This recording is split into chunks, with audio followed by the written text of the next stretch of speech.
Hello and thank you for joining me. This is Atarnish with Dark Creed Gaming with our Heroic Nyth guide. There's going to be 4 big mechanics you need to focus on. They're going to be rot placement, volatile rot, and breath. Obviously rot is an issue, but not so much an issue. It's more so being spread out. You want to be loosely stacked for rots, especially towards the later phases. And if you're having issues downing her to begin with, being loosely stacked is definitely going to help. Precisely, you want to be 8 yards apart, I believe. Now, what we do is we kind of spread out loosely stacked. The goal with the rots is to place them in a line towards Nyth. What that's going to do is give you more space to run. There's also a quadrant strategy where you can cut the room into different areas and put rots in those areas.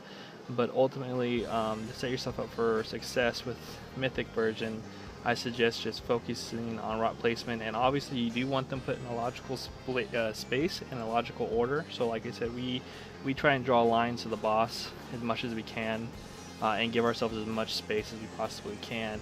Now, this is a heroic guide, so there's going to be a lot less. But like I said, we try to set you up for success for Mythic.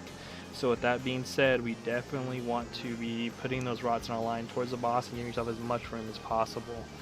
So we went over rot and rot placement. So now the last thing is obviously the breath and volatile rot. So in heroic, volatile rot doesn't hit very hard unless you're really, really close. And Mythic, obviously there's more damage to that. What volatile rot is it's the same thing as rot does on the tanks. And basically, the closer you are to the tanks, the more damage it does to you. So the tanks generally will drop it right behind the boss or right in front of it. They just run straight back. That's where all those rots were from. Same thing, it drops a big goo on the ground, but also does raid damage to the entire raid. So obviously you want to be far away from them when that happens. But generally most groups, I don't think we have issues with that. It really comes down to rot placement and placing the rods in the game. Also staying spread out so you're not getting unneeded stacks. In Mythic, once you get 10 stacks, she will cast an ability that will cause you to become mind controlled.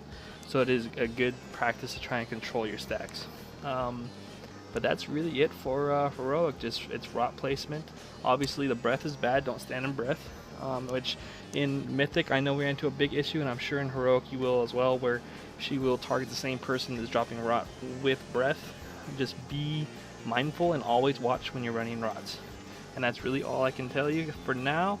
Have fun, enjoy, and hope our guide helps you. If this video helped you at all, please like and subscribe. Thank you.